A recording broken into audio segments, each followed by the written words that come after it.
ભગવાને એવો દિવ્ય અવતાર ધારણ કર્યો છે. ભગવાન ભક્ત માટે થઈને આજે સ્તંભમાંથી પ્રગટ થયા છે. વિચાર કરો. અને આ અવતાર ભગવાનનો જે છે ને એ ક્રોધા અવતાર છે.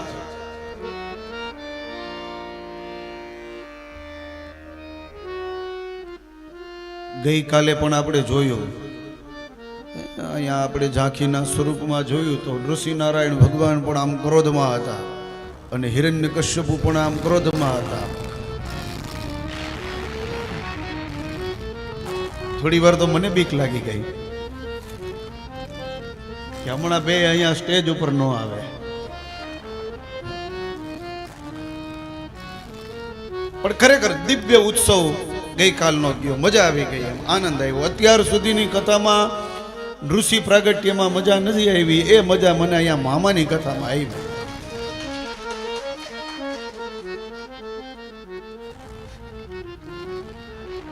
ભગવાન સ્તંભમાંથી પ્રગટ થયા છે આજે, અને એવા ક્રોધમાં છે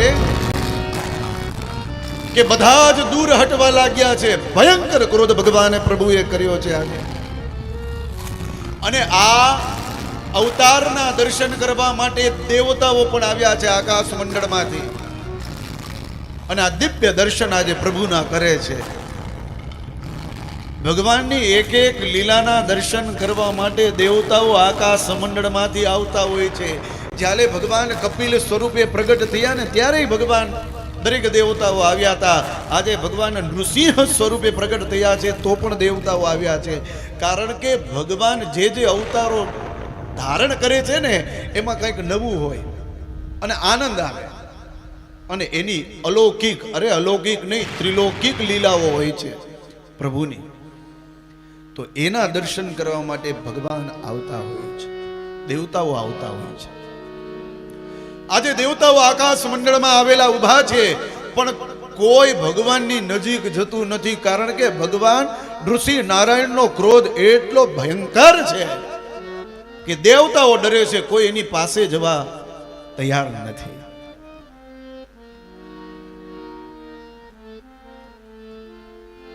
ભગવાનને બધું જ ગમે, પણ ભગવાન એમ કહે કે મારા ભક્તને કોઈ હેરાન કરે ને એ મને કોઈ દિવસ ગમતું નથી. હો, તો વિચાર કરો કે આ પ્રહલાદજીને હિરણ્યકશ્યપુએ આટલો હેરાન કર્યો, પર્વત ઉપરથી ફેંક્યો ને હોલિકાના ખોડામાં બેસાડે ને આ બધામાંથી ભગવાને રક્ષણ કર્યું છે. ને છેલ્લે સ્તંભનું કહ્યું કે હે પ્રહલાદ, આ સ્તંભમાં તારો ભગવાન છે.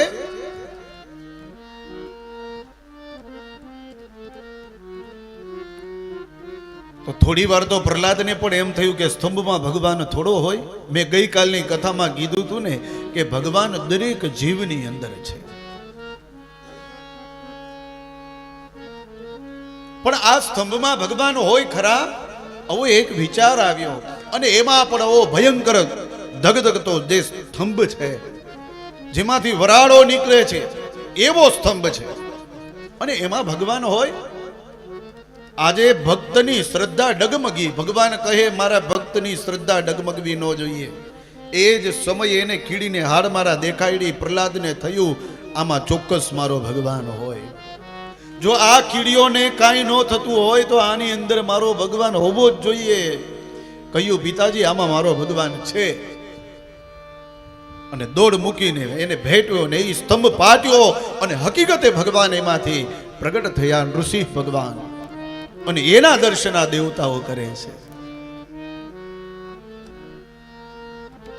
એનો મતલબ એમ કે ભગવાનના ભક્તને કોઈ હેરાન કરે ને ભગવાનને એ ગમતું નથી.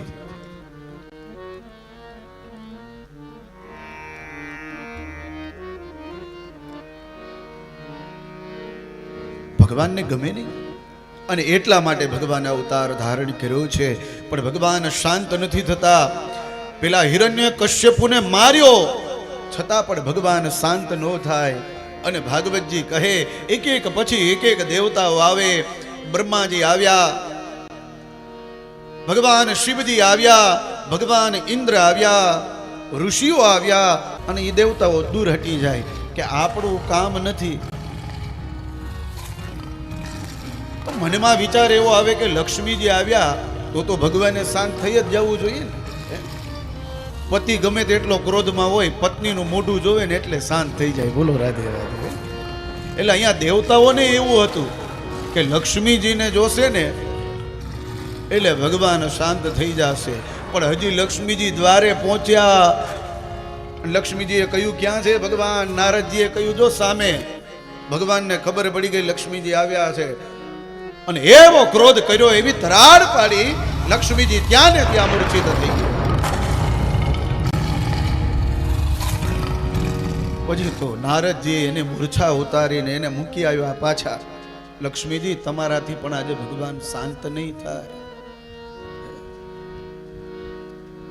ઘણાના ધર્મપત્નીઓને એવો વિશ્વાસ હોય કે અમારો પતિ અમને જોવે ને એટલે શાંત થઈ જાય. હો, આવું બહુ જાજુ મગજમાં રાખવું નહીં.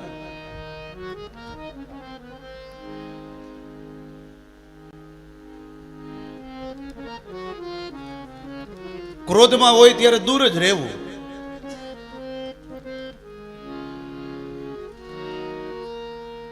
દરેકે આવીને સ્તુતિ કરી, ભગવાને આવીને, ભગવાનોએ, દેવતાઓએ આવીને સ્તુતિ કરી, ભગવાન શાંત નથી થતા.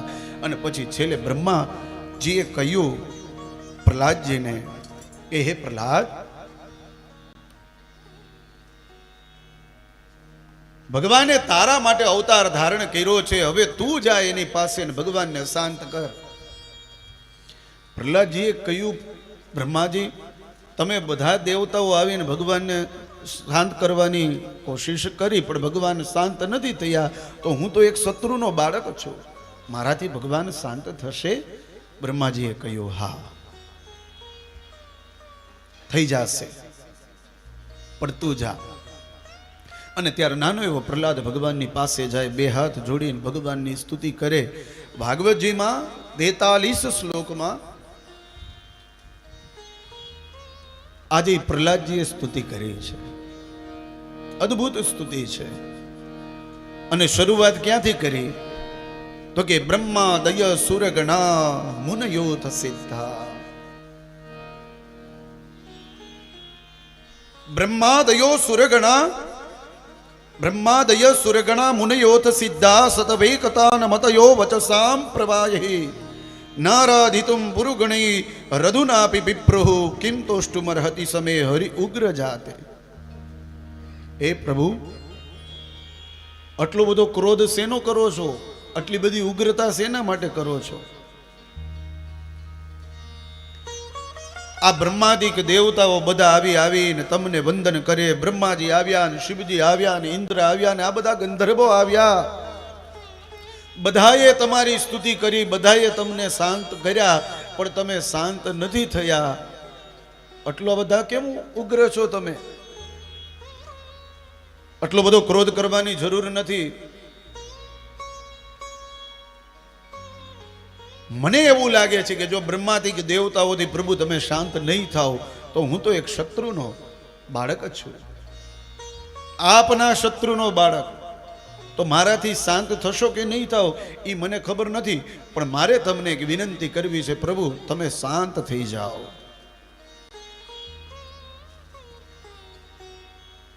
આ બ્રાહ્મણો આવીને તમને સ્તુતિ કરે.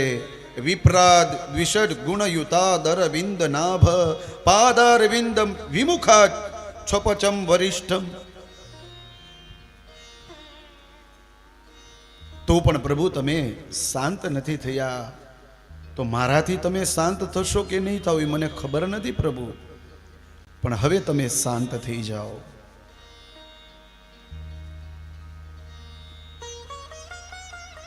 અને તમને મારા પ્રત્યે ખૂબ પ્રેમ છે એટલા માટે તમે દરેક જગ્યાએ મારું રક્ષણ કર્યું છે.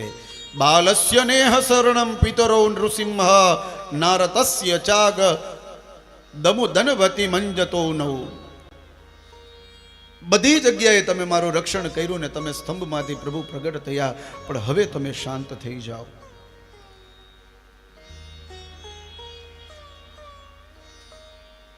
તમે બ્રહ્માદિક દેવતાઓને ડરાવ્યા અવાજ કરી કરીને, અને એ બધા ડરીને વયા ગયા, પણ હું તમારાથી ડરીશ નહીં. હું તમારાથી દૂર નહીં જાઉં એનો મતલબ એમ નથી કે તમારાથી ડરતો નથી, પણ મને ખબર છે કે પ્રભુ આ જે તમે ડરાવો છો ને એ એક તમે મુખ પહેરીને આવ્યા છો, પણ એની પાછળ તો મારા નારાયણ છે જેની હું ભક્તિ કરું છું, એટલે હું તમારાથી ડરીશ નહીં. જેમ નાનો એવો બાળક ખૂબ તોફાન કરતો હોય ને તો એની માતા મેળામાંથી કંઈક એવું મોરું લઈ આવે, કાં વાંદરાનું મોરું લઈ આવે, કાં ભૂતનું મોરું લઈ આવે, કાં સિંહનું મોરું લઈ આવે કે મારો દીકરો જ્યારે તોફાન કરે ને એટલે એ પહેરીને બીવડાવવું. પણ એ બાળક જ્યારે તોફાન કરે ને માતા મોરું પહેરે અને એ બાળકને ડરાવવા જાય ત્યારે એ બાળક ડરતો નથી, હસે. એ હસે શું કામ? તો કે એ બાળકને ખબર છે કે આ મોરાની પાછળ મારી માં છે. તો હે પ્રભુ મને ખબર છે કે તમે મોરું પહેરીને આવ્યા છો, પણ આની પાછળ મારા નારાયણ છે, એટલે હું તમારાથી ડરીશ નહીં. પણ પ્રભુ તમે શાંત થઈ જાઓ. અને પ્રહલાદજીની સ્તુતિથી આજે ભગવાન શાંત થઈ ગયા છે.